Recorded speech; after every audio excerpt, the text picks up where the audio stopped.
মাছ স্বাস্থ্যকর খাদ্য হিসেবে পরিচিত হলেও সব মাছ সমান উপকারী নয়। বিশেষজ্ঞদের মতে অস্বাস্থ্যকর পরিবেশে চাষ করা তেলাপিয়া মাছ দীর্ঘমেয়াদে স্বাস্থ্যের জন্য ক্ষতিকর হতে পারে। বিভিন্ন গবেষণায় দেখা গেছে দূষিত জলাশয়ে চাষ করা কিছু তেলাপিয়া মাছে আর্সেনিক, ক্যাডমিয়াম, সীসা ও ক্রোমিয়ামের মতো ভারী ধাতু জমা হতে পারে। এসব উপাদান দীর্ঘদিন শরীরে প্রবেশ করলে ক্যান্সারের ঝুঁকি বাড়তে পারে।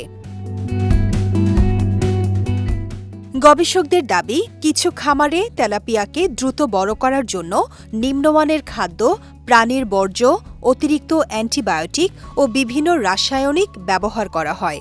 ফলে মাছের শরীরে ক্ষতিকর রাসায়নিক ও জীবাণু জমার আশঙ্কা থাকে।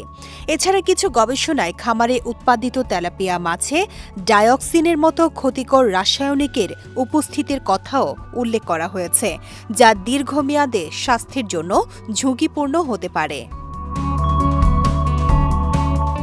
বিশেষজ্ঞরা আরও বলছেন, তেলাপিয়া মাছে ওমেগা-6 ফ্যাটি অ্যাসিডের পরিমাণ তুলনামূলক বেশি। শরীরে অতিরিক্ত ওমেগা-6 প্রদাহ, হাঁপানি, উচ্চ রক্তচাপ ও হৃদরোগের ঝুঁকি বাড়াতে পারে, বিশেষ করে খাদ্য তালিকায় ওমেগা-3 এর ভারসাম্য না থাকলে।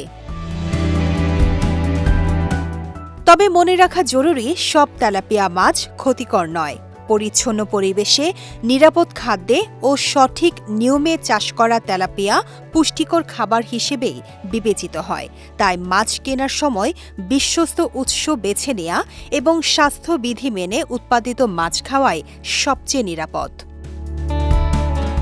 বিজয় টিভি নিউজ ডেস্ক।